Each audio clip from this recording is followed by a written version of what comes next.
buckle up, because it's gonna be a long ride. It's gonna be a wild ride. Nobody cares, but we're gonna tell you anyways. This is Popcorn Chats. Okay, should we restart? Yeah, let's do it. Fucking trash. Sorry about that. All right, take two. I have a live studio audience today. Shelby's sister is sleeping on the couch. Oh, is she? What's up, everyone? Welcome back to Popcorn Chats. I'm Katie. And I'm MICHAE. And this week we are continuing with our Game of Thrones rewatch coverage in anticipation for the release of the Game of Thrones spin-off show House of the Dragon coming in August, which is only a month away. We're talking about season 7 of Game of Thrones. This is a rewatch series that we do on the podcast if you're new here, so be warned that there will be spoilers not only about season 7 but about the previous seasons and the entire series as a whole. And I was just saying that this is one of my faves, and I say that every time, but this season I feel like it's arguably the most satisfying. Really? To date, in my opinion. Yes. Interesting. You know I'm a sucker for the emotional stuff. Mm-hmm. So I do agree. I think this is one of my favorite seasons. I think it ranks up there with season 6 and season 2. I think that was the other one that I really, really liked on the rewatch. Yeah. Or maybe it was 3. I don't know. It was like one of the really early seasons and then season 6. Season 6 has been like my tried and true season. For it being a short one, the shortest season we've had so far, 7 episodes. Yeah, and it only gets shorter from here on out. We only have 6 episodes left to cover on That's so Popcorn Chats. sad. I know. Crazy.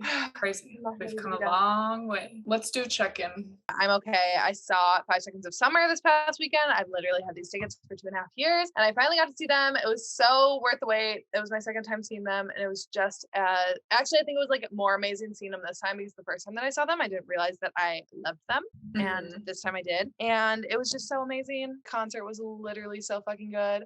I did almost throw up in one of the songs because I got my drunk hiccups, which I fucking hate. So I literally felt vomit in the back of my throat, and I just swallowed it down, and I was like, we are literally gonna stand here until they finish. That's it for me. I hate your fucking alcohol hiccups and your fucking heartburn that you get. It's such a little bitch. It is. And the thing is that it doesn't have anything to do with like what I'm drinking, because like every time I've gotten it, I've drank something different. Like that has no correlation with it. Like I literally don't know what causes it, except sometimes I get really bad drunk hiccups and sometimes I don't. Like it makes no sense. I'm fine. I'm working my buns off and just vibing, but I do really enjoy my work now. I started a new job and it's going well. Other than that, yeah, everybody's getting COVID out here. So I keep trying to like have rehearsals for my movie, but it keeps getting canceled because the actors all keep getting COVID. And trash. Yeah, but we're working through it. It's fine. Also, there's so much tea happening in like the lesbian community. No one is going to know what I'm talking about. And I feel bad for Michaela because she's had to like hear about it 3 times because she is friends with too many gays.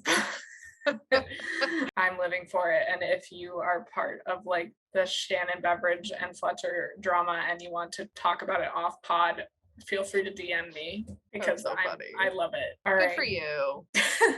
Listen, it's been like a long time in the making, and like I've been following these people since I was like deep in the depths of the closet, and now just everything that's going on is fucking crazy. So I think it's my turn to do a recap, which is your turn. Trash. That's trash. All right. For me. This is your first rewatch. Listen, we do this fun little thing at the beginning of every Game of Thrones rewatch episode where we take turns doing a 1-minute recap of everything that happens within the season. This week it is Katie's turn. Obviously, we will go more in depth on things as we move throughout the episode. But Katie, are you ready for your timer? Yeah, I'm just gonna free ball it this time. I'm not even gonna refer to my notes and see if that helps. I feel like it does. I just do it off the top of your head, and I feel like you'll roll through it. Okay. All right. 3, 2, 1, go. Okay, Cersei is still on her bullshit, trying to be queen. Jaime has impregnated her once again with incest baby. Dany and Jon are together for the first time in series history, and they are trying to figure out how to defeat the White Walkers. Jon is like, ooh, I'm going to take some of your Dragonstone, and he's refusing to bend the knee, all this stuff. And he's like, she's trying to earn his respect. He's trying to earn hers, but they're also like, they have their own priorities, whatever. Tyrion is conflicted because his family is like fighting fuck me. I hate this. Okay, Sansa is Wardeness of the North. She's Lady of the North, Lady of Winterfell. She is like watching over everything. Arya is on her way to King's Landing, but then she hears that Jon and Sansa are in Winterfell and she heads back. Bran is also in Winterfell, so it's just a big reunion girly time. A big reunion girly time. Oh shoot. That was All so right. much. That was not the I have to say, Katie, I think that was one of your better ones though. Because that was the best one I've done, Yeah. and that's sad. Yeah, because you covered a lot more storylines. Normally you get hung up on one, which I think is why, like, when you look at your notes, you get hung up on the one spot, and then that's like where you go dive really deep. So You're so right. But luckily that's the last time I ever have to do that, because you'll do season 8 and then this rewatch series is fucking done. yes. Oh, and then we'll have to do that with Pretty Little Liars, and then No! all over again. That's gonna be even worse, dude. Yeah, because that's some wild ass shit. Okay, shall we start with standout star, standout scene? Yes, Typical? you please, for the love of God, go first, because my notes are fucking turbulent. Okay. I actually had a really hard time picking a standout star in the season, like I have for the past few seasons. I'd say from like season 5 and 6, I had a hard time picking a standout. And again, for this season, Yeah. mostly because multiple characters are really shining. And I don't feel like there is one over the rest of them that is overshadowing. Like Dany season 1, Tyrion season 2, where like overarching, they are like one of the best characters on the show. I did have a harder time, but as much as like I love Sansa again this season, I didn't want to choose her again. So I did go with Dany. I did really love Dany this season. I do think she has a good arc. She's finally made it to Westeros. We're finally seeing her like accomplish one of her goals that she has set out from the beginning, or at least taking steps towards her big goal. And she's got this group of people now rallying with her. I like her learning about the process of becoming this leader, because she does have so much to learn in terms of like the political games that have to be played. And I really like how her and Tyrion go about that. I like seeing her and Jon interact. I like seeing her in like Varys. I like seeing her in battle. Just a lot of Dany's things this season I really liked seeing her. So yeah, obviously I'll get way more in depth with everything that I just said, but I do think that Dany this season does have to be my standout. Yeah, I agree. It is really hard to choose a standout for this season, just because like I feel like it's groups of people as a unit that I really enjoy watching, rather than just like a singular person. And also like the side characters in this season really shine in my opinion, and have like a way bigger role than they have earlier on in the series. Like Sir Davos, I don't know if he's my standout star, but like he's really fucking serving and giving, and I'm emotionally compelled by him whenever he's on screen. And it's like he's not my standout star obviously, but I really love that character, especially on the rewatch. I did not like him that much like the first time around, but I just love the rewatch giving me the opportunity to like fangirl over him. And then the ginger wildly guy, I love him so much. Tormund, yes. So yeah, it is really hard for me to choose a standout star. I think I'm just gonna say like having all the kids back in Winterfell, like Bran, even though Bran is a flop, but just like seeing Bran, Sansa, and Arya together in the North again, kind of like how you said last season with Jon and Sansa being your standouts. I would say like I don't necessarily love some of Sansa's decision making or Arya's like things that she says, but I just like the visual of them all being back there, and then like everything that unfolds with the three of them in particular reconnecting, because they've all grown so much, and it's just like this weird disorienting thing. And I think that's fair. At this point, it's like a place I think can be your standout star, because it's like so split up by geography. It is very nostalgic seeing them all back in the North. Look at this sticker I got today. Look at what is he holding? It's a coffee. That's so cute. I love that. Sorry. No, that's okay.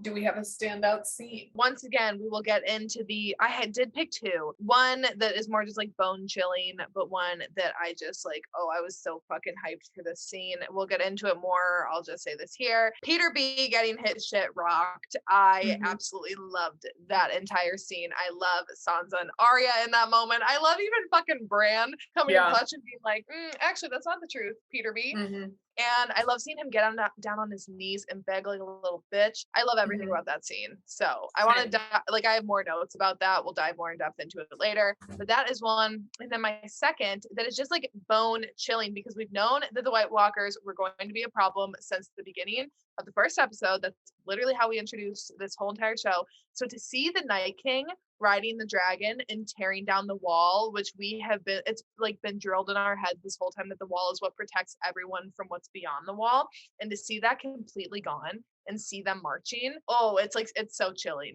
Mhm. So that is definitely my other standout scene. I thought you were gonna say like when the dragon gets raised out of the water and then like the eye opens. No, but that is really good too, and that also makes me so fucking sad. I know the dragon dying was hard to watch. I don't like it. It was. What Crazy. is your standout scene? I think I'm gonna have to say my standout scene is Arya and Sansa's reunion in the crypt where their dad is and like all their family. We can dive more into it later on, but I think that scene is so well done for both of their characters, like what each of them are saying and doing and reacting to what each other is saying. It's so spot on with like their characters and how they've progressed like as individuals and everything that they've been through. I think it's like a perfect scene. And even the sequence honestly going into it, like Arya, they don't believe her that she's Arya, and then like her sneaking around and just like how Sansa knows where she is. I just think that whole like sequence there is very well done. We love a Stark reunion. I can't wait to see her and Jon reunite next season. Even more reunions to come next season. Yes. We said last season that last season was the season of reunions, but I feel like it just keeps getting more and more. There's so many this 1000%. season. Yeah. So let's dive into that. So intros, we don't have, correct me if I'm wrong, we don't have a single new character introduction, but Gendry is back. If y'all remember him from way back.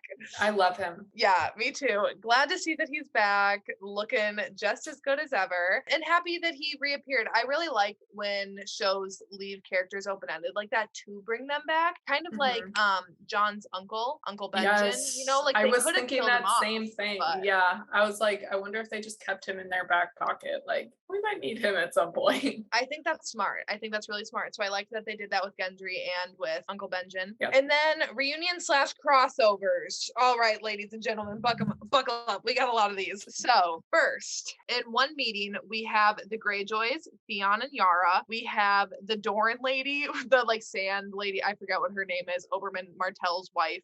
Lady Olenna, Dany, Tyrion, Varys, Missandei, Melisandre, and Grey Worm all together on one side. So you do see all of them. That's kind of like Dany's squad. All right. Yeah. Got all of them together. Then we got the reunion of Arya and the Bread Boy. A wholesome little moment. Yeah. That was sweet. Jon and Dany, which is like a huge I'd say like one of the biggest of the season. You know, we're finally getting like two main characters crossing over. Like storylines merge. Yeah. Pretty crazy. We got Sansa and Bran reuniting. And then we got Sansa and Arya and Bran. Then we got Jorah and Sam. That's a never before seen combo. Yep. Also a combo that I completely forgot about. Yeah. Fucking Lilas. Theon and Jon. One of my favorite moments. I loved that. Dany and Jorah are back together again. That was good. That was really good. And then finally, the group meeting that everyone got together was Cersei, Tyrion, Jaime, so you got the three Lannister siblings, Euron and Theon Greyjoy, Jon, the Hound in the Mountain, reunited back there, Brienne and Podrick, Bronn, Missandei, Jorah, Ser Davos, Varys, and Dany, all in this one meeting together. That is all of our reunion/crossovers this season. Yeah. So many tensions within that. Like even before that too, though, like Tyrion and Ser Davos, like Tyrion fought against Ser Davos at the Battle of the Blackwater. And like Ser Davos says, like, last time we were here, you blew up my son. Like, it's just so fucking crazy how these storylines have like crisscrossed applesauced. You know what I'm saying? like the Hound and Brienne reuniting, like Yes. Bran basically fucking killed him, which is crazy. And then them talking about Arya, like so interesting. Love Podrick and Tyrion reuniting, Bronn and Tyrion reuniting, and then obviously like Tyrion reuniting with his siblings. So much going on there. The scene with Cersei and Tyrion in Cersei's like office or whatever. Her office. Her bedroom, basically, that she just like takes meetings in, but also fucks her like, excuse me.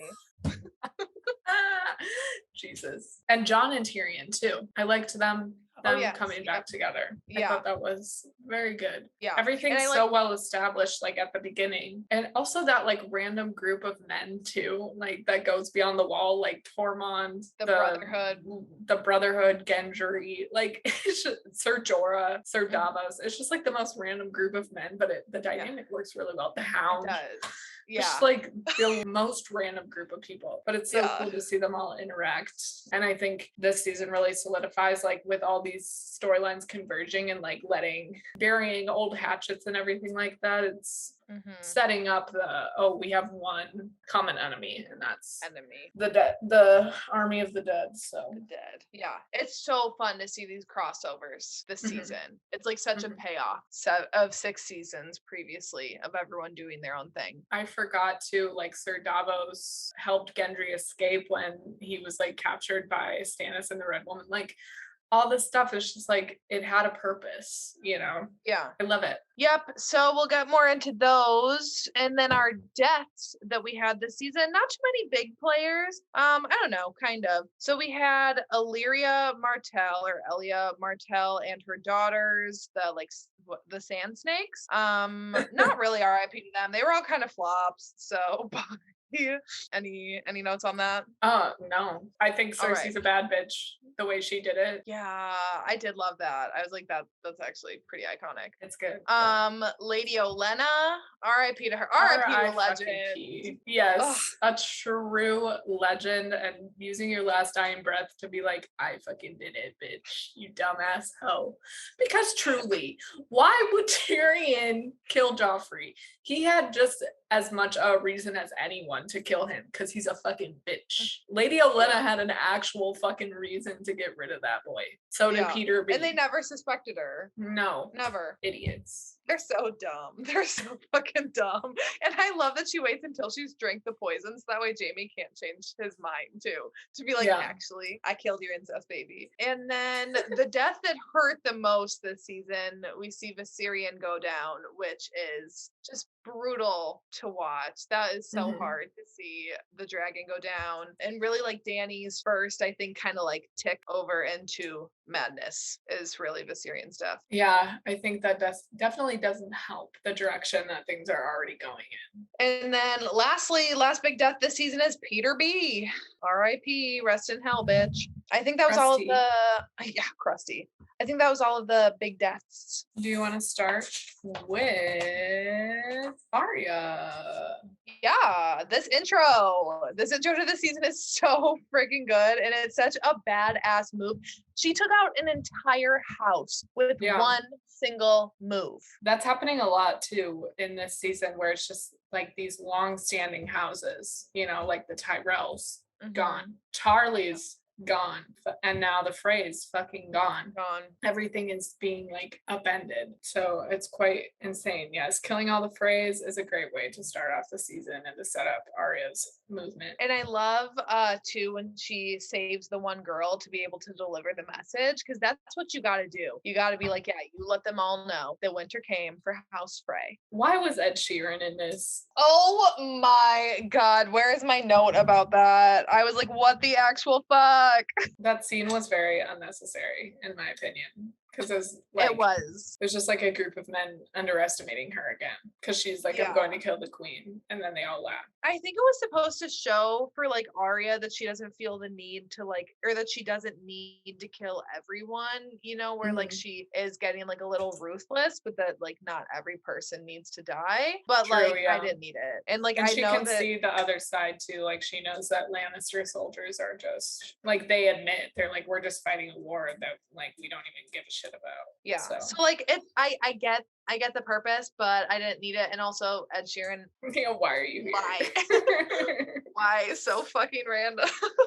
I'm in love with the shape of you. He's just singing like a fire song. Can you Emojin? Can you imagine? I love her reunion with Bread Boy, and I love her reaction. How she's like dead set on going to go kill the queen, and then you see that like shock because once again we're like, oh yeah, Bran, like everyone's back in the north, but Arya doesn't know that, Right. and how she's supposed to know that. So then when she hears that Jon and Sansa have been back there and that she can go home, I love then how she like leaves that she like up and leaves so quickly and takes that path back home, and then her little moment with Nymeria, like the little yeah, that's so touching. And that too is like symbolic, I think, because like things have changed so much. And I felt like that moment with Nymeria really foreshadowed the like, just because you return to the north, like you're safe now, but it's not the same place. And your siblings are not the same people. Like Bran is a fucking bird seer. Like claims he can see the future and the past and just remembers everything. And Sansa is like gone through this crazy journey. I love that moment with Nymeria when she like doesn't go with her. I felt like that was a very telling moment. Born to be wild. Yes, I totally agree. And I loved what you said about when she gets to the north and like the people are like, you're not Arya Stark. And then she sneaks past him and stuff. And then when she's taking that moment to sit in the middle of the courtyard area and like look at the banner and just really be like, oh shit, I'm home. It's way more satisfying, I feel like, on the rewatch to see them back in their home, because I think the first time I didn't necessarily care. I was kind of like, whatever, it's just like a place, but it really is like so much more. Absolutely. This isn't necessarily part of Arya's immediate storyline, but I did just want to lump this in with while we're talking about her, when the Hound, this happens way earlier on in the season, but when the Hound returns to that cabin that him and Arya stayed at, where the like dad and daughter passed away, that was a touching moment. And another like rewatch appreciation moment is just the Hound's like journey. And I really love him. Like another side character that I just really have a soft spot for. And just like him and Brienne's interaction, like he's healed. He's healing. God. Yes. And like he's like no ill will against anyone. No. He's fucking throwing stones at the White Walkers. Like I fucking lost it when he threw that stone and it knocked the White Walker's jaw. It's just like, what the fuck was that? I love that little bit of comedic relief. It's so needed to break the tension in that moment. I also love the way he says the C word. Like it's just so like distinct and iconic. Yeah, he truly is an icon. And I totally agree. That conversation that him and Brienne have, and then how he seems like a proud parent almost. He was like a little bit of a father figure to Arya for a while. I mean, not like nurturing, but he really did look out for her. And when he hears like how much of a badass she is in like training and stuff, and like what a warrior she is, and like you can see that he's like genuinely proud, because I don't think he really has many people that he cares about, anyone at all. But I think he genuinely cared about Sansa and Arya's well-being, and it's just so pure. I love that moment between him and Brienne, because that's the one thing that ties the two of those people together. Yeah, and him like burying the dad and the little girl, like it's just he has healed. He has like become a better person. I think that's largely because of the time he spent with Arya, but he's also like he's always been somewhat good. Like when he saved Sansa from the soldiers, like people in Westeros. Like I love that character. Me too. And I love like then when I think ahead, obviously I don't want to like get too far ahead of myself, but when I think about his death, I'm like, it's so satisfying. It's like that is like a really good ending. I'm really happy with how they ended his character. Yeah, and I am really excited to see him and Arya interact again in season 8. Me too. I especially remember one interaction from the Long Night episode that I'm really looking forward to seeing. I love Arya and Brienne training.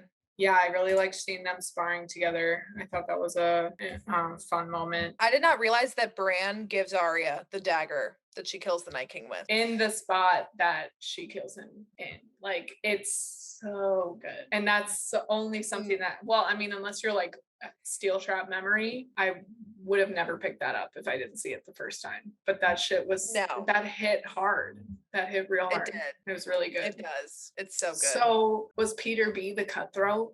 What do you mean? Was Peter B the cutthroat that tried to kill Bran? Oh, I think so, right? I don't Or know. like, or else he hired, like, obviously, like, he was the one who hired someone for that, right? Because he wanted Catelyn to think that it was the The Lannisters to start that fight. He is such a snake. Yeah, you got what you deserved. Arya and Sansa have a lot of like conversations on the like little deck area that they have at Winterfell. But I really like the one where they're talking and Arya's talking about her youth and growing up and how their dad like supported her kind of not necessarily fitting into the gender norms and stuff, and her being like, he made me feel like I wasn't wrong but the rules were wrong. Bitch, go off. I love that. Yeah. Ned Stark, for his faults, he was like a genuinely good dad to these kids, and like he's like a good person, and I think that's why, you know, obviously he was taken down. Yeah. And I think he's just like the guiding force, and truly, I think he has the biggest influence over Jon, which is kind of crazy. Like, Jon literally, I think before he acts in any situation, it's like, what would my father do?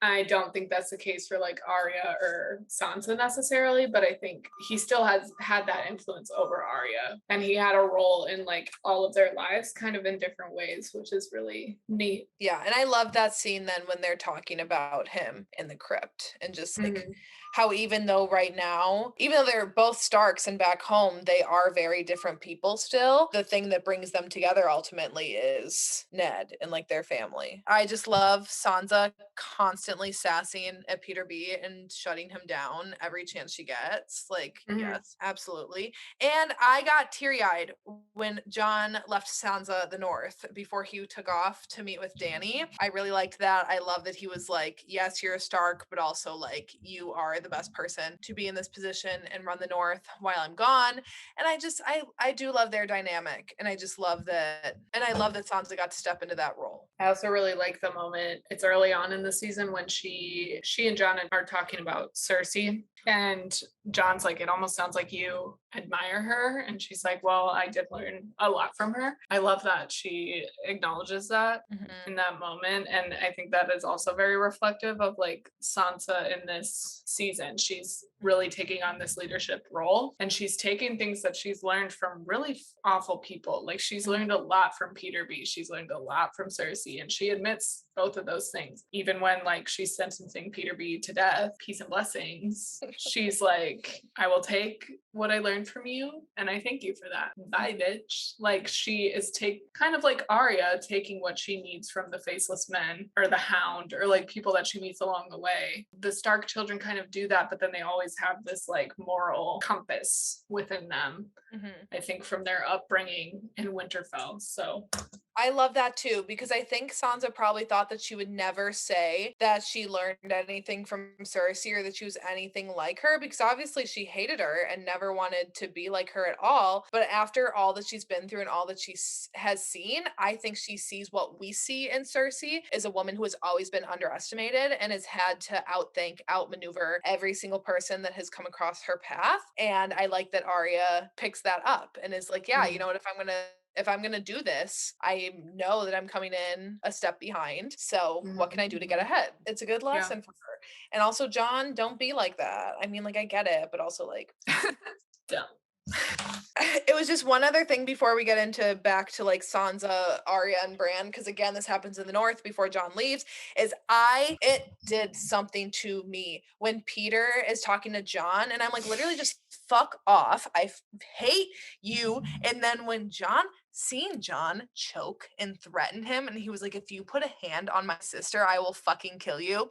That did something to me. Me too, Mitch. I loved it. Me too. Because once again, I think I blacked out this entire season when I first watched it. Not really, but like little moments like that, I just forgot. I needed that. I really did. Like, I didn't know how much I needed that. So good. He's never been hotter to me. And no. Peter B, get fucking wrecked. I hate your ass. You are so bold. Once again, the audacity of this man to be like, I love Sansa. You're going to tell this man that he knows that you sent her to this horrible person to be like abused and assaulted. He just got too cocky. White man confidence. Mm-hmm. Oh my God. He's got white man's confidence syndrome. It's bad with Peter B. Also, I just love the fact that he's become Peter B on here because I'm pretty sure that was a nickname you gave to him last season. And it just like diminishes everything about him to be called Peter B. Okay. Yeah. But when I look at him, like, that's funny. what he is to me, especially when he's a little bitch boy on his knees crying. I'm like, Peter B. I loved it. I know. Pull it together. Peter V, don't do it. It's so funny. And also, I am just an absolute hoe for like the touch her and I'll kill you kind of protectiveness. I know you are. And I love that. Yeah. He's so good. He's great. That really is, I think, one of his best moments. John's truly. best moments this season. Let's jump back in then to Bran, Arya, and Sansa. So I forgot that this was the season when Bran becomes the fucking weirdo that he is, because before this season, he's like, I was surprised on the rewatch. I was like, I mean, I don't like Bran, but he's not like odd. And then this season rolled around and I was like, well, okay, here it is. The way he treats that one whiny girl, which I don't care about her, and she's a whiny bitch, but the way he's just like, bye, I don't need you anymore. Have a good one. Like, what the fuck? After she lost everyone to pull his fucking sled for thousands of miles. And now he's just like, thanks. In the cold. Ooh, girl, I would not be so doing wild. That. Bran and Sansa's reunion did pull a little tear from my eye, but I think it is made like less emotional because like Bran is so like stone-faced, you know, where like I more enjoy seeing Sansa's reaction to that. And same with like Arya. I like how Sansa's like, yeah, he's not normal when she takes Arya to go and see him. Yeah, I think it's just like a weird and disorienting thing for all of them. Like everybody's changed so much and Bran has obviously like just become this completely different person. And I think it's hard for them to be like, he probably just went crazy, like beyond the wall. But then he's saying these things to Sansa about her fucking trauma, which like, why are you bringing that up? Like, if you're gonna be all powerful, all knowing, like Raven Simone, have the fucking sensitivity to not bring up her being assaulted. Yeah. Like, of all the things that you want to say to like kind of help her understand that you know kind of everything, you're gonna bring up the one thing that's like incredibly triggering. Bitch. Yeah. Flop. You're still a flop. I don't care if you could see past, present, future. You're a flop and you're a bitch. And I don't like you. He could have said like, oh, hey, I saw you eating a pie one night. But instead he's like, hey, I saw your wedding night and I saw what happened to you after that. And I'm so sorry. Like, Bran, read the fucking room. That's insane. Once again, where's the filter, white man? Think before you speak. Lights on, no one's home. Oh my God. I fucking hate him. All right. I do love Arya and Sansa's many conversations that they have over this season. I like, especially because at the beginning, granted, they're reunited and they're obviously happy, but Arya and Sansa never got along when they were children. So I think it would be dumb of the audience to assume that all of a sudden when they're reunited, that they're going to magically be BFFs and like telling each other everything, whatever, when they have both been through an insane amount of garbage. But Arya, I love you. I love you. I named my daughter after you. But you telling Sansa that you'd never write that letter that Sansa did when she was under duress in the Capitol was giving me Gale energy, saying that he would never say what Peeta was saying in the Capitol. That's such a good point, dude. Because I was like, Arya, you don't know what she went through, okay? And like, I actually think that genuinely Arya would not have survived what Sansa went through. Period. Because Arya would not have had the, like, she would have gone off on something and gotten herself killed. There would have been no way that she would have made it. And there would have been no way that Sansa would have made it through what Arya went through. Like, neither would have survived the other's circumstances. So I think it's unfair for them to judge each other on how they chose to do that. But also, like, it makes sense that they would. You know, they've never seen eye to eye. So I'm not, like, judging them for having I don't know, conflict about that. But Arya, no, don't say that Yeah. you would have never done that because you don't actually know. True. I remember watching this for the first time and being so rattled by the conflict that ensues between them shortly after they reunite and just being like, this is not the reunion I wanted. And just like Yeah. freaking out and being like, no, don't turn against each other, please. And I think that misdirect that the writers do is chef's kiss because it makes sense, again, like what you're saying for their characters and for where their relationship left off when they were so young. It makes sense that they wouldn't see eye to eye. And it's like you want the satisfying moment of them coming together because they're both such badasses and you want to see them like kick ass together. But it makes sense that they would butt heads. Same with like Sansa and Dany, you know? It's like I'm dying to see them interact. Then once they are interacting, I'm like, ooh, I don't know if I like this. But that's good writing. I mean, that's good like character creation and like sticking true to the character. 100%. So I can't be mad about it. And I actually really fuck with it. Me too. And I remember the first time around being kind of confused of what like Peter B was doing, like what his actions were, and like even Arya's stuff and Sansa's stuff. Like I just remember being like genuinely kind of confused on what was going on in the North, and I either wasn't paying close enough attention, I was being dumb, whatever. But I did like finally kind of put all those plot pieces together this time as we were like going on throughout the season, which is why I'm enjoying the rewatch so much because you are like catching on to these things the second time around, or at least I am. And the trial of Peter B is like the culmination of all of those. Let's discuss, shall we?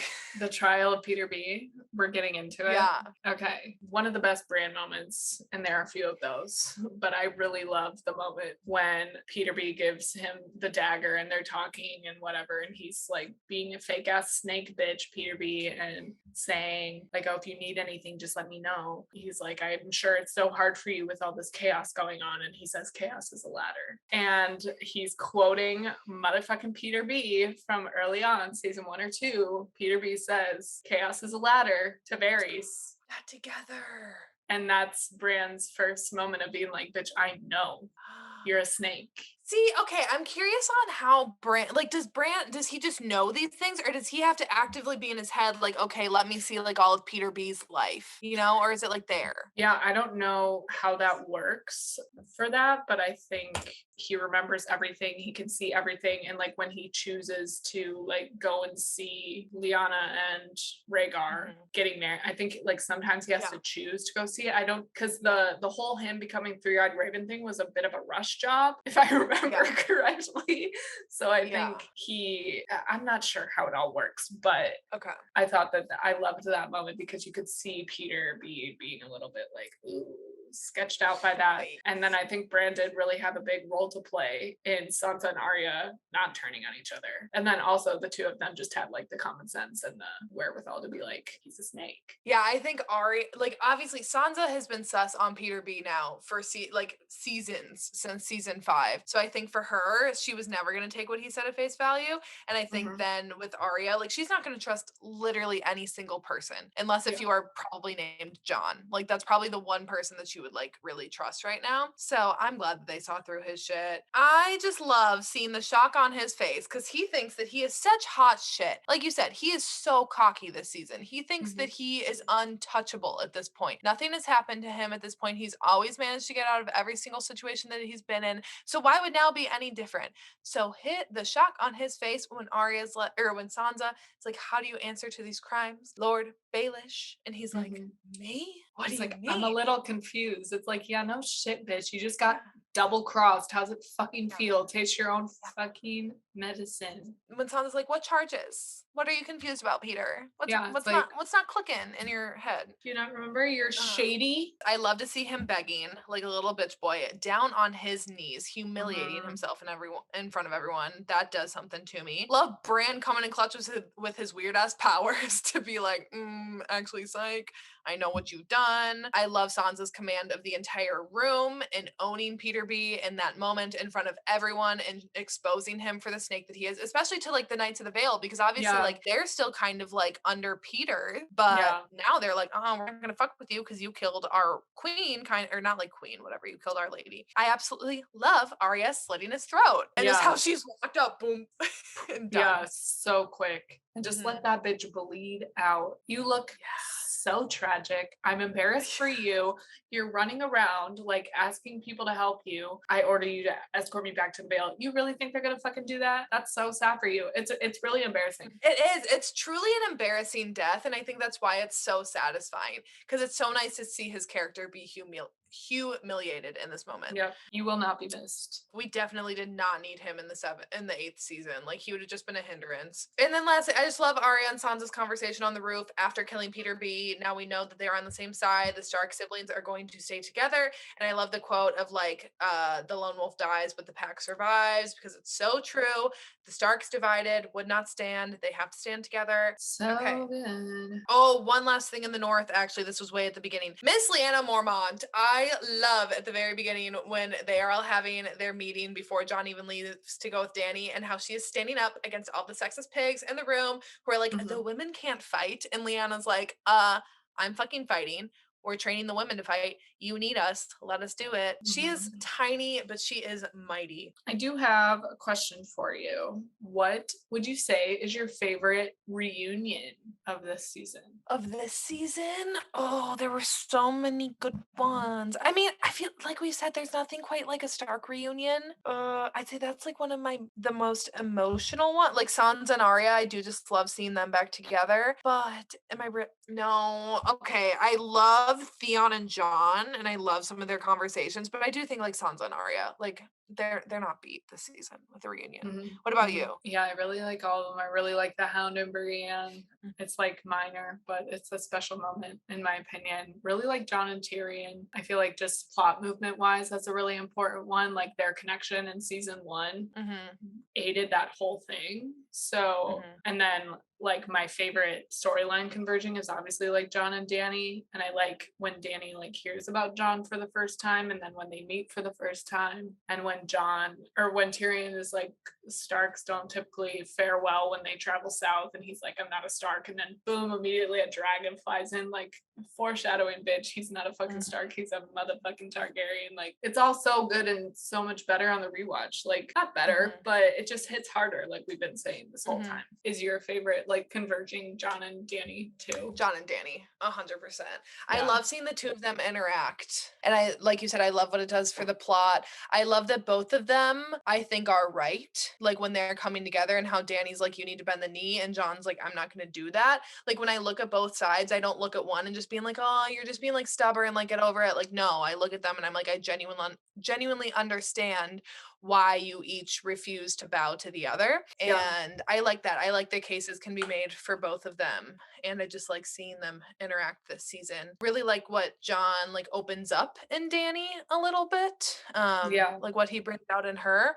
And I also like what Dany brings out in Jon as well. Yeah, it's awesome to see. But I do love the Tyrion and Jon reunion. I love the little moment too when Tyrion's like, I know that I married your sister when she was like a literal child, but like we're good. Yeah.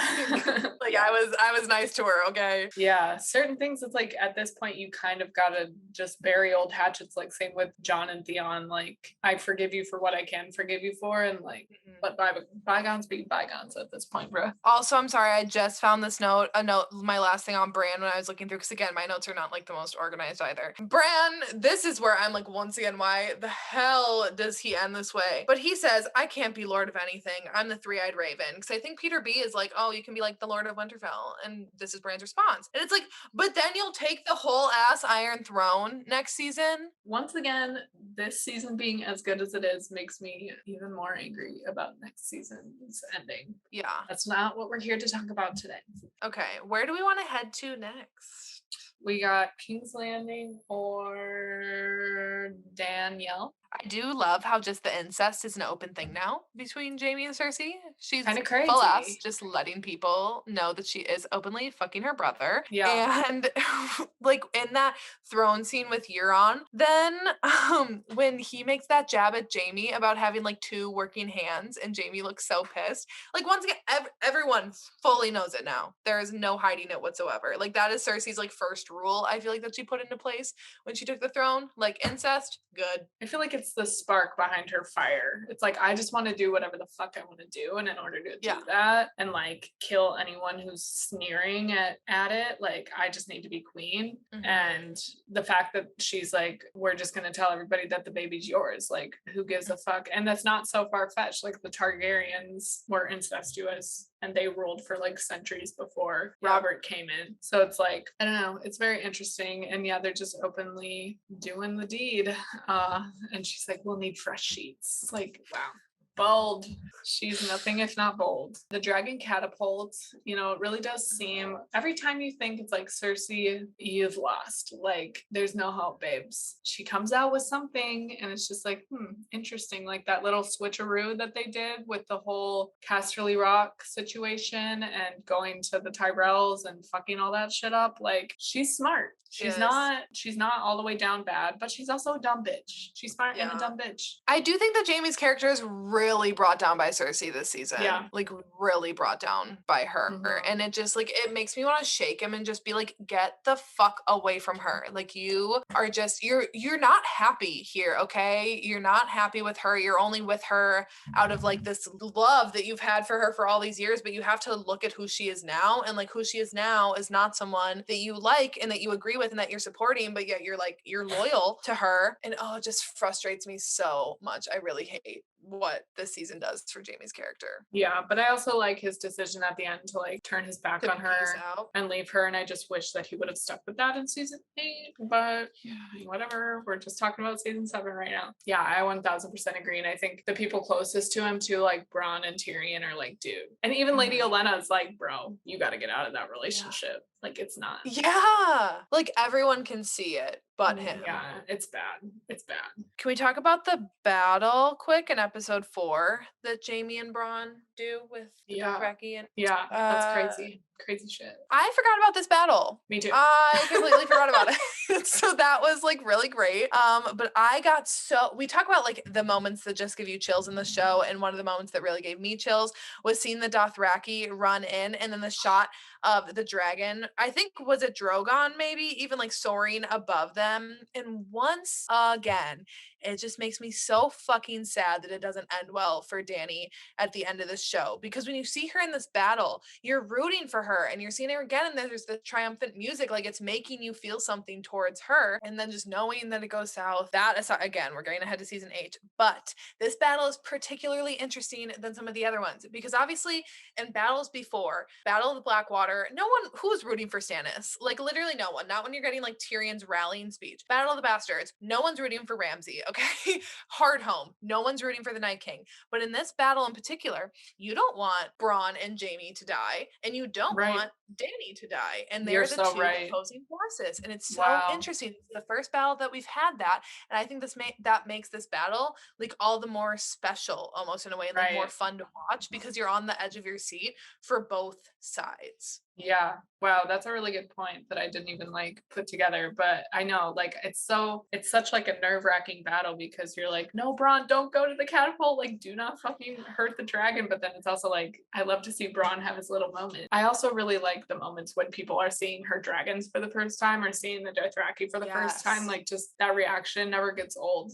And we get that a lot throughout the season. Jon seeing a dragon for the first time, Jaime and Cersei. And then also people seeing like the White Walker for the first time is a pretty satisfying moment as well. And like Dany seeing them too. I do love that moment with Jaime and Bronn seeing how the Dothraki fight because they like, I personally love watching the Dothraki like head into battle because they're yelling and they genuinely are having fun while they're doing it. We're like the Lannister men, it's just like this is like their job, where the Dothraki are like, this is our idea of a fun time. They have good attitudes about it. They do. They have great attitudes. They would get a 5 out of 5 on their performance review from me for their attitude towards their work. So they are enthused. God.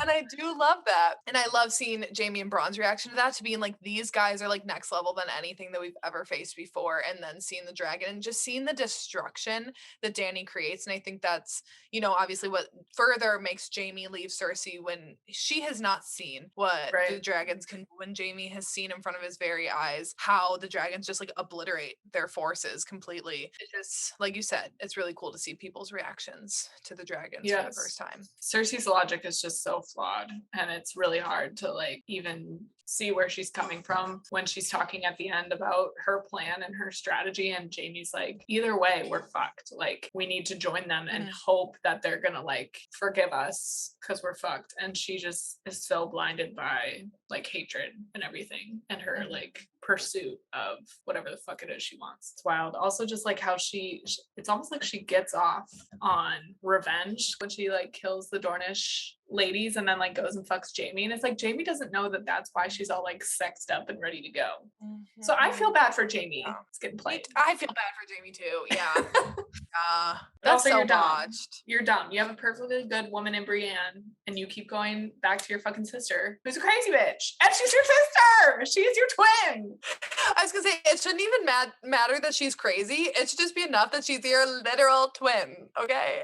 Period. Yeah, let's move into like Dany and Jon and all that business. First, they're not with Dany really this season. I mean, Missandei stays with Dany, but just shout out to Grey Worm and Missandei having their little spicy moment this season. Can I say something? Yeah. I feel like this is low-key my favorite sex scene of the entire series. It's my favorite sex scene. It's really, really memorable. Like, because like I've been saying, I blacked this entire season out. Like that whole battle McGill was just talking about, completely forgot. But that sex scene, remembered movement by movement. Yep.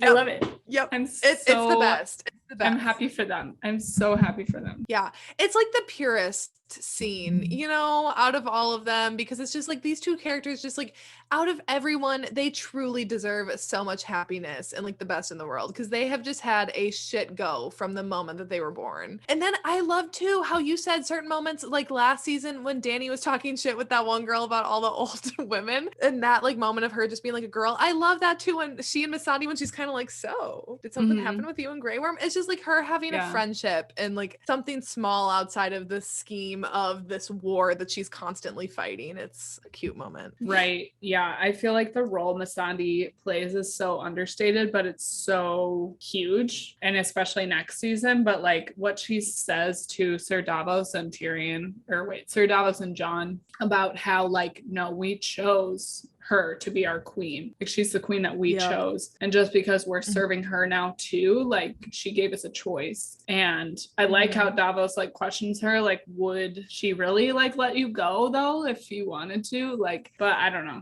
I just I love that whole scene. And I like the crossovers with those like random pairings of like Jon, Sir Davos, and Missandei, because like from the outside you would never be like, oh, I can't wait to see these three interact. But I love when the conversation starts just talking about like customs, and when he's like, so where are you from? You know, what's it like over there? I like that they start off like that, but then it always comes back to like the bigger picture of things. And that Sir Davos does challenge her in that moment to be like, give it to me real. Like, what is Dany like? And I like that. There's the Dany that's like the breaker of chains and this kind of like savior that a lot of people want her to be, and that she has shown that she can be. There's like that version of Dany, and then there's the version where she's like burning people alive because they won't bend the knee, you know, and Missandei isn't there to see her do that. Like it's very intentional, all of these moments. When Jon arrives to I forget what it's called, wherever they are, Dragonstone, thank you. And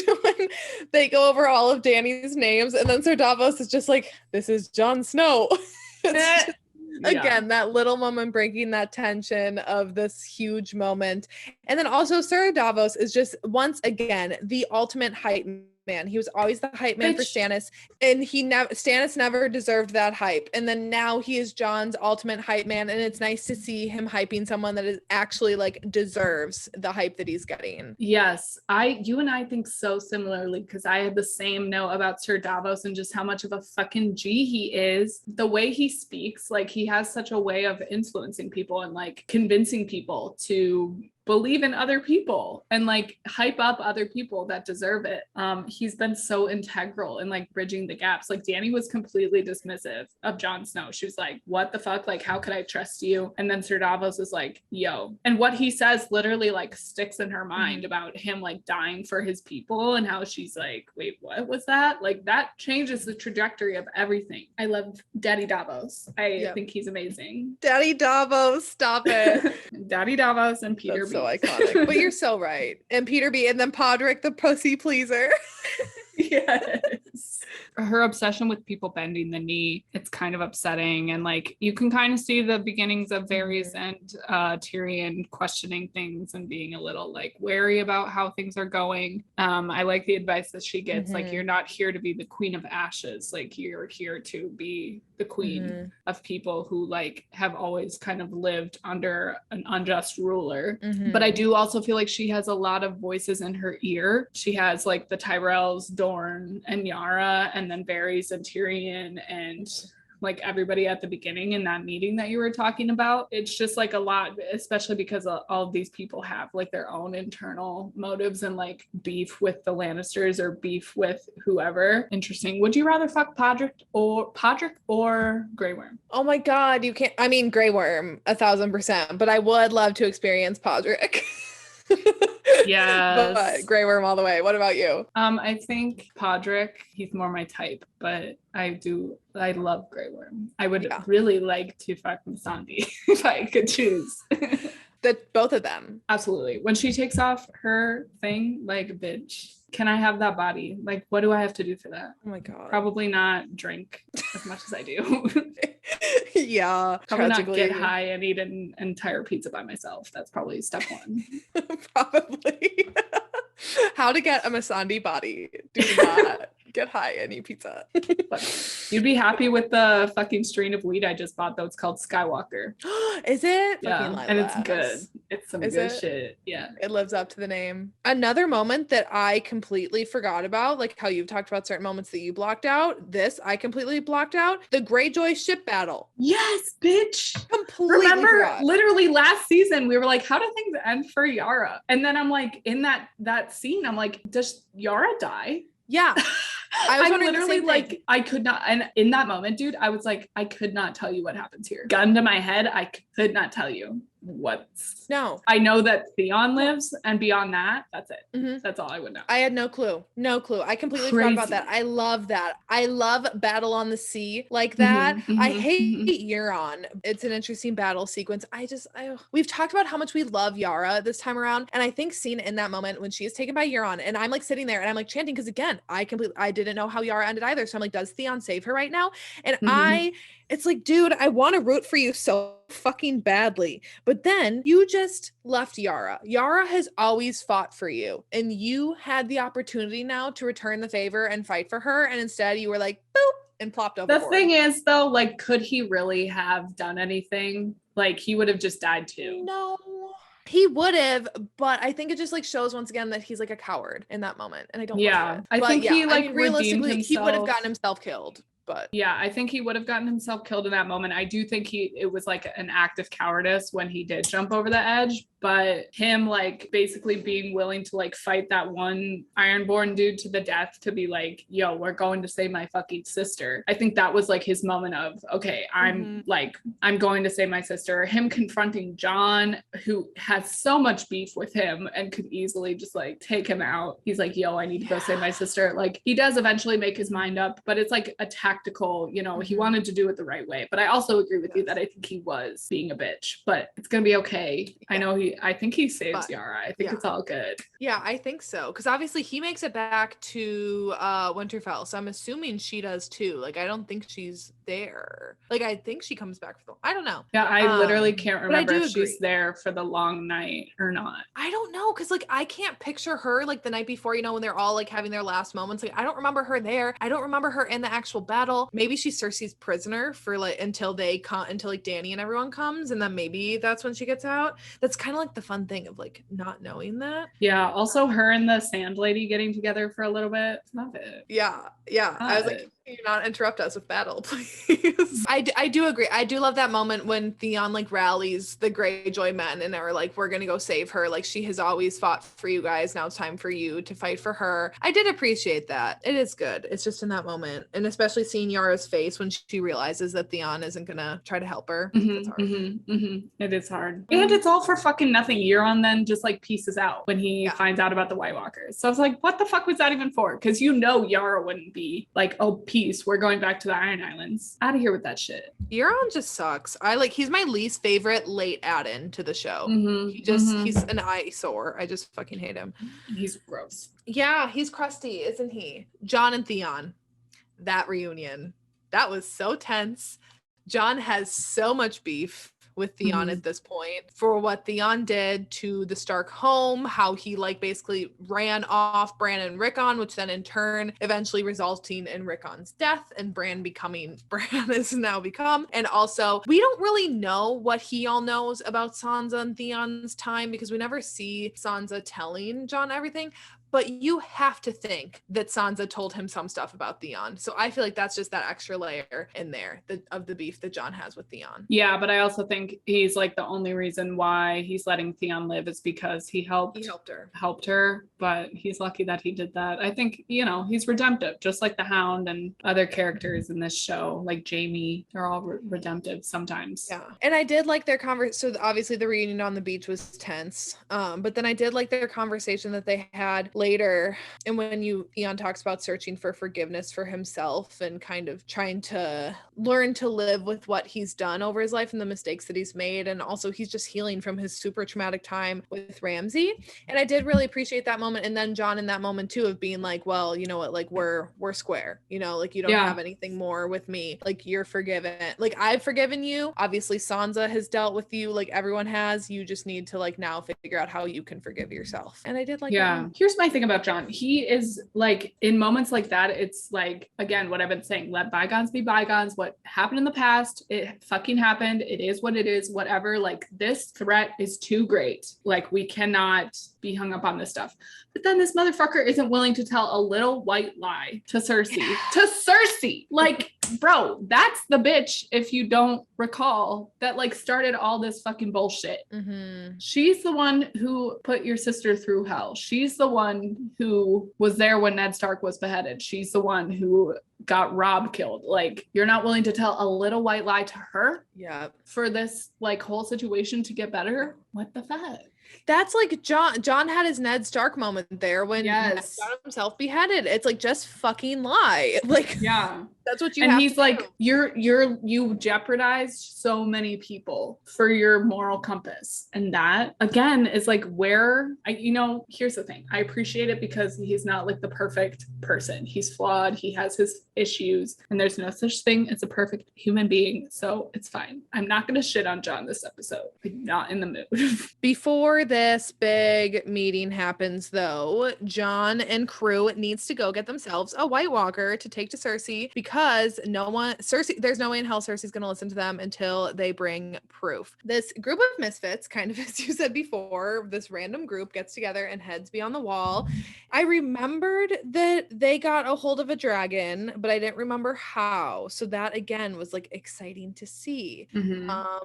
Thoughts on their little expedition? I like Jon's return to the other side of the wall. I love this whole group situation. I like this episode. I love the moment when it's kind of like all hope is lost and it's just Jon, like the slow motion, and him and Tormund like kind of butt into each other and like look at each other, and then they're all kind of like sharing glances, like Jon and Jorah, because they had a cute little moment too when they were like talking about the sword. I really appreciated that moment. So it's like, damn, all hope is really lost. I like that moment. I love Dany coming in clutch right at the end, and I do think that she really did need to see the White Walkers for herself too, and I'm glad that she did. Time and travel just move so weird in this season. How long did it take Gendry to run back to the wall and send a raven to Dragonstone? How long were they standing on that rock in the middle of the like frozen lake? How long did it take her to get the message and then like fly there immediately? I think it's maybe like a day that it was at least overnight, that they were sitting out there.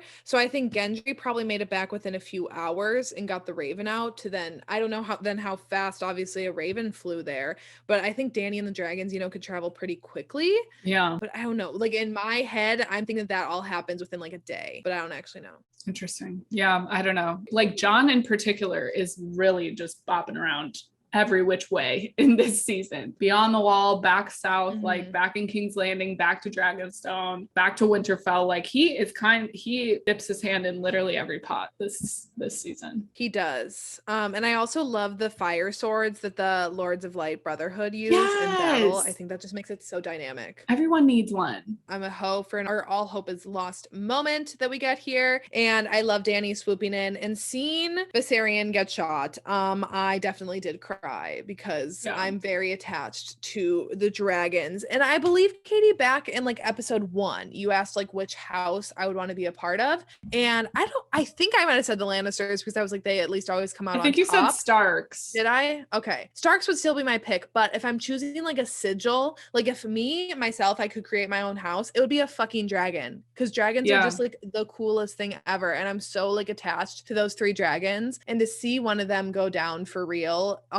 that was like heartbreaking. And then the sound that the other 2 make in response to seeing like their brother go down. Rough. Yeah, that's it's rough. horrible. That's not chill. And just like how much blood is pouring out of him. I hate it. I hate it. I hate it. I hate it. The thing that you just said about like the sigil, this has really nothing to do with any of the plots, but the costuming in this season is like the best by far of the whole series, because everybody, like especially the women, bro, like Sansa's whole like wolf garb, and then the one piece that Dany had that like looked like a dragon, but it was like a scarf and it goes back, and then her brooch of like the 3 dragon heads coming out. I fucking live, bitch. Yeah, I live. And Jon looks so good this season with his little like bun and yes, everything going on there. Even the Hound like looks kind of cute. Like he's kind of put together a little bit more. Like he got a little spiffied up for the meeting in King's Landing. Like agreed. Pop the fuck off. Agreed. I love everyone's wardrobe is serving. It's all a serve. Even Cersei, like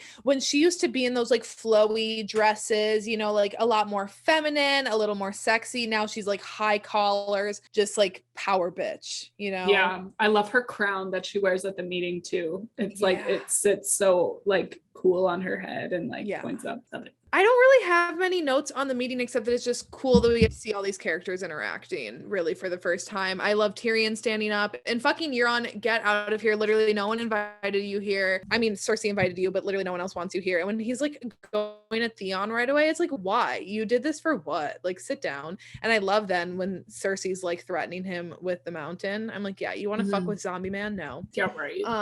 I love seeing the Hound and the mountain come face to face and him being like, oof. Fucking rough. Yeah. Dude. I love the White Walker that they brought and like how it goes after Cersei. There are just like, it's just a lot of cool moments. I don't necessarily have anything in particular with that, except that it's just like a cool moment of everyone talking. And I love like Tyrion getting to have the floor once again. He should have been king, and this should have been like foreshadowing for him to be king. Love Dany showing up on the dragons. It's just, it's a cool scene to have. Yeah. I also really, the scene, it's kind of a weird finale episode. Like I really enjoyed the penultimate episode of this season a lot more than the finale, but how like Cersei leaves and then comes back. Like I like the moment with her and Tyrion, but it's also like really embarrassing for her. Like when she's just walking back, like it's weird. She's not intimidating at all.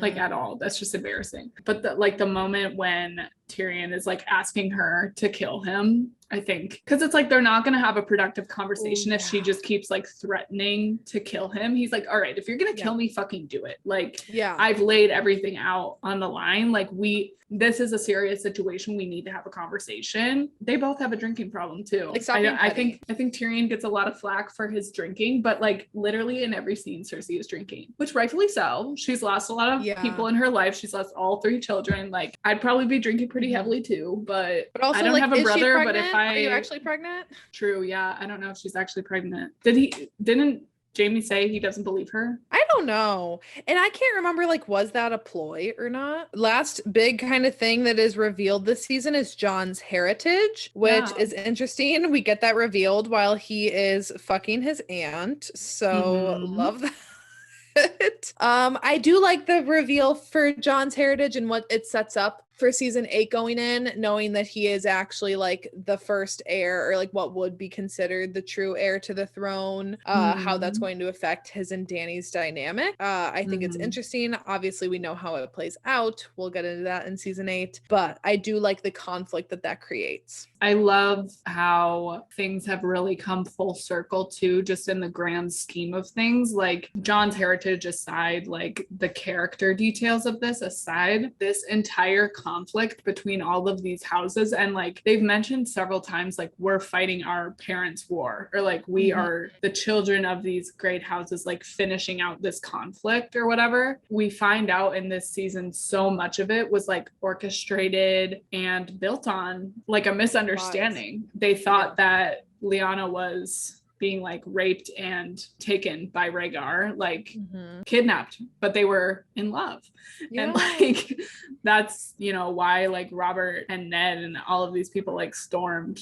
That's why they like took over. Yeah, it's just fucking crazy. And then same with all the Peter Baelish stuff, like them finding out you turned our families against each other. Like you are the reason why the Lannisters and the Starks have beef at all. Like this whole thing was built on a lie. It's crazy. And I think just Jon's heritage is like the pinnacle of all of that. Yeah, that's a great point. Okay, now just looking back through, I just had 2 random things that I completely forgot about earlier. Jorah and Sam, they're kind of off on their own for a while. I do love their moment. And again, how like nothing is insignificant in this story, because if Sam would have never went off to like learn this stuff, he would have never met Jorah, and Jorah would have died, and then Jorah would have never come back to protect Dany in the Long Night and keep her alive on that battle. So again, like just nothing is not important, or at least like, you know. Yeah. Also, I felt like even if Dany hadn't gone to rescue them beyond the wall, if Jorah saw the White Walkers and came back and was like, no, it's fucking real, then that would also have been like a reason why it was important for Jorah to continue living. But yes, I really do love Sam this season. We didn't talk about him so much, but his defiance of the place that he's like always aspired and like looked up to. Just listening to these old crusty Citadel men talk about the White Walker threat, like it's fucking climate change, and my dad talking about climate change and how it's like every generation thinks they're living in the end of the world, and it ends up not being. It's like, no, bitch, this is the end of the world. Like the fossil fuels are gone. Our non-renewable resources are not gonna be renewed. How judge. But yeah, and then his choice to leave and like go talk to Bran and figure out everything. Fucking wild. Yeah. Also, I love Tormund and Brienne interacting once again. I fucking ship them so hard. Give me that hate to love arc. It's so funny. Every single interaction that they have just like brings a smile to my face. And then along the same lines, the Hound and Tormund interacting, and then them talking about Brienne when Tormund's like, I got a girl back home. She's like the biggest woman I've ever seen. And then you see like the Hound kind of like thinking in his head, and he's like, you mean Brienne? And he's like, you know, the big woman. Yeah. It's just, once again, it's just funny comedic relief. I love Tormund. Yes. Me too. I love him. It's like those moments that they don't have anything to do with the overall plot. You know, like I'm sure if they were looking for stuff to edit out on the cutting room floor, if they had to make it small or shorter, like those would be things that would get cut.